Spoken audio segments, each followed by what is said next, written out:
So there's no way around it. If you have a Lexus GX460, you can't pull this thing up to a Lexus GX550 at a dealer lot and claim that the Lexus GX550 is better inside than this thing.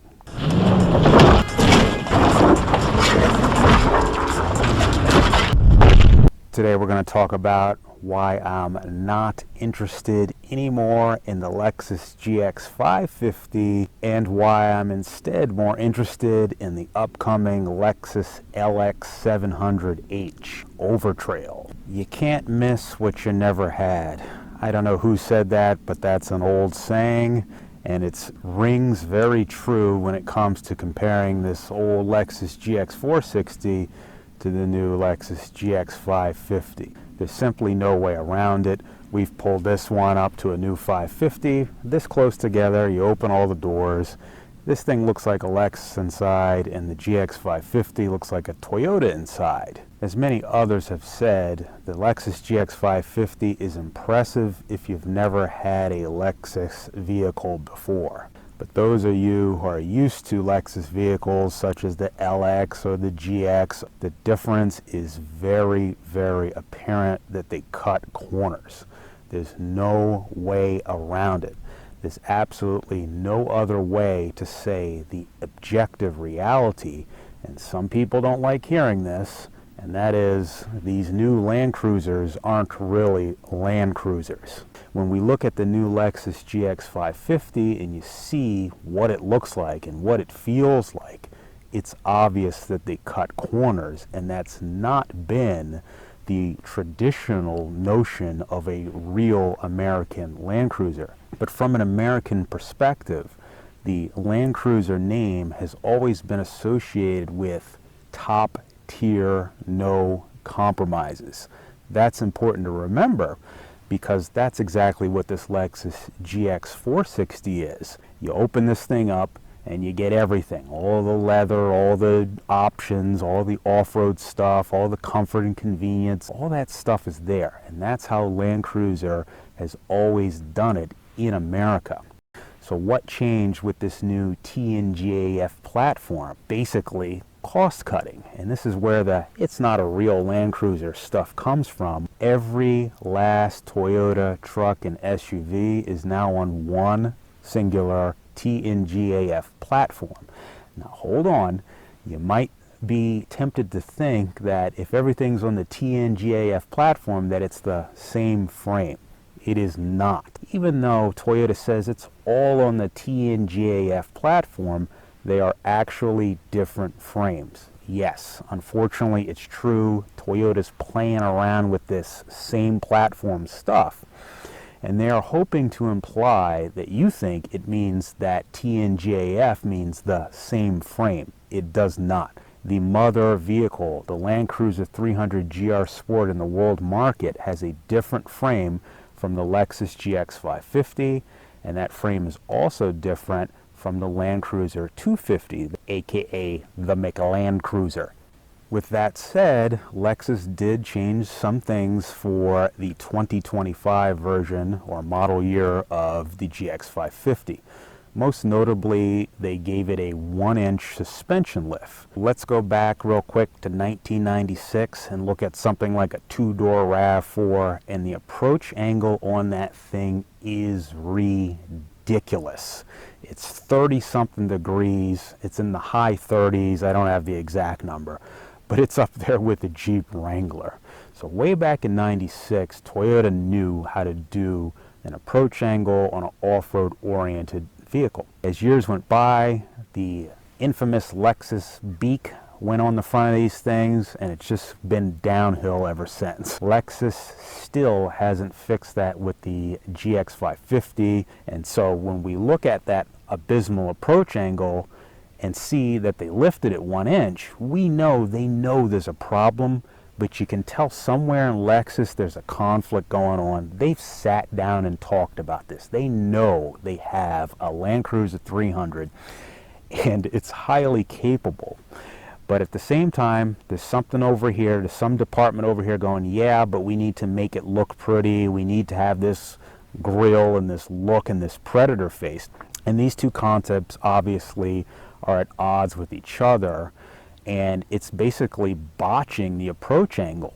So it may sound weird to say this, but you know, the new 2025 GX550 with its 1-inch lift is kind of like, you know, a professional wrestler like Hulk Hogan in drag wearing a black evening dress. He's got all this muscle and power and mobility, and then you're gonna just wrap him up in this tight thing and ruin his ability to move and do what he can do. All right, that was a horrible analogy, and that's exactly what Lexus continues to do. Horribly dress up their Land Cruisers in drag and ruin everything that the engineers over here have engineered into the vehicle insofar as off-road capabilities. The design department, the wardrobe department, for lack of a better word, keeps botching it and ruining it.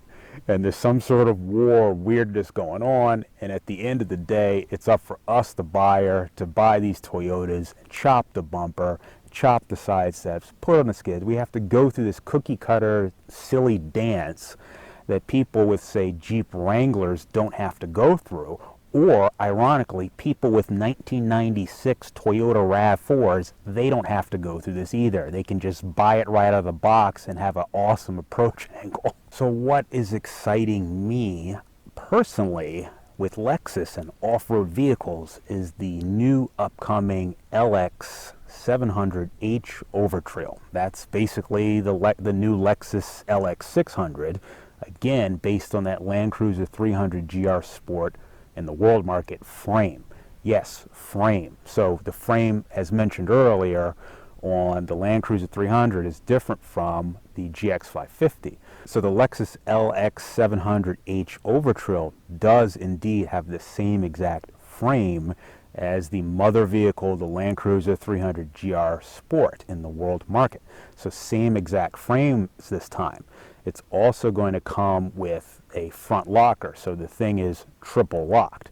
Now, it's not about what's better, lockers, A-track, blah, blah, blah. That's not my point here. My point is simply that this 700H is going to give you everything, or almost everything, versus the Lexus GX550 over here.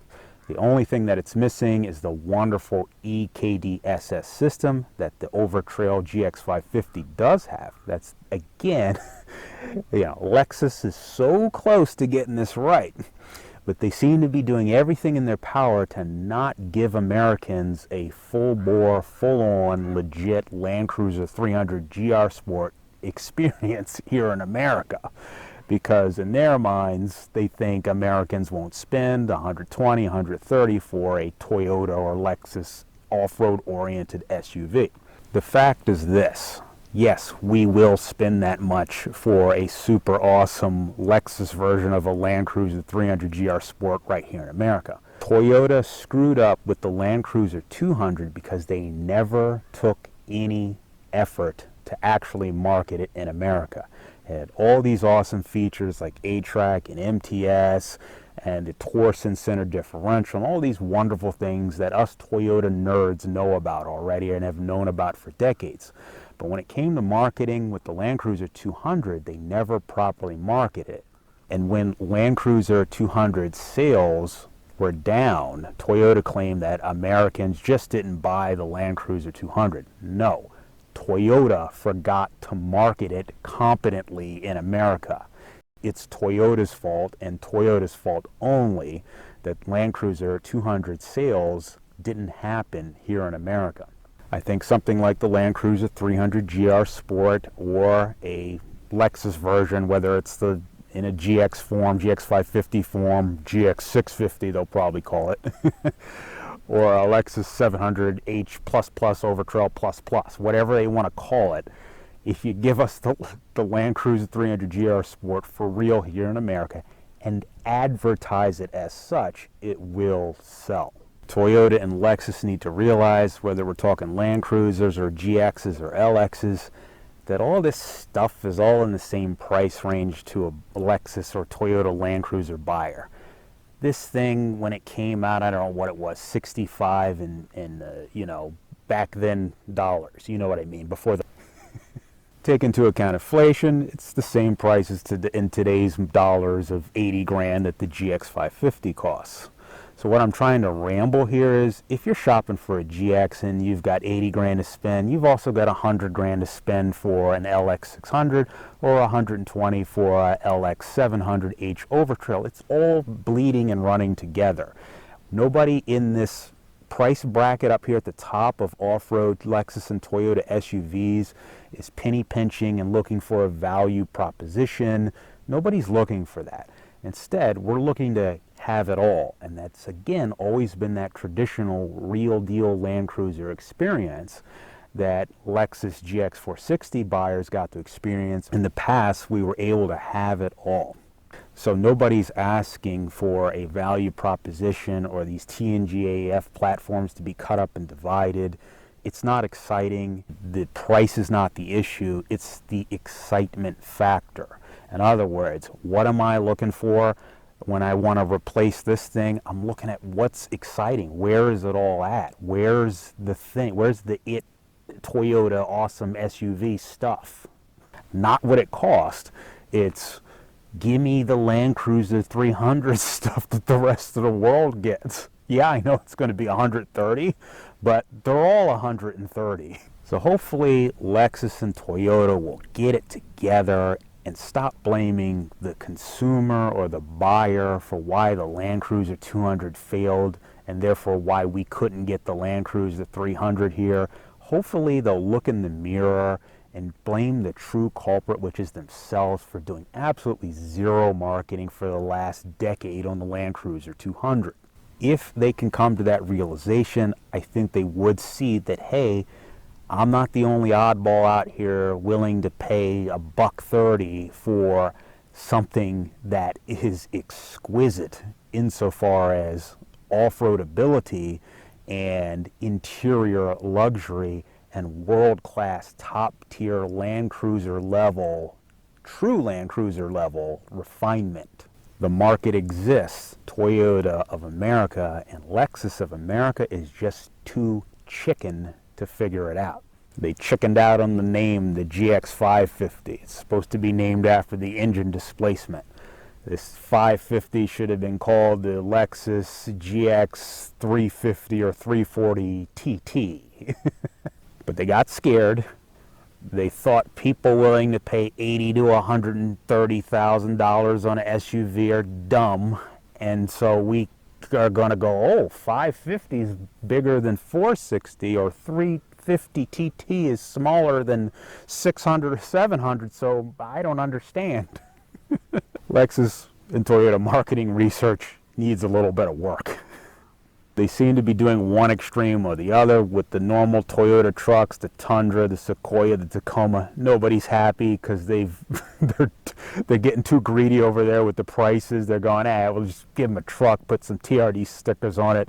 Those suckers will buy it. They want to feel like big boys on the way to the office. They can't be caught in a Corolla or a Honda Civic, so they're going to pay whatever we charge for those Tacomas, and they're not selling.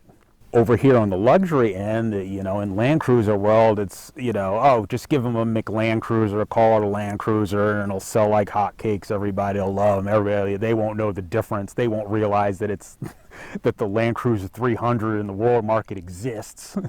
They don't have the internet. Americans can't see anything outside of America. All we got to do is glue Land Cruiser stickers on a Toyota Tacoma frame and box it in. Send it out the door without any power seats or anything inside, and they'll eat it up as long as it says Land Cruiser on it. And who knows?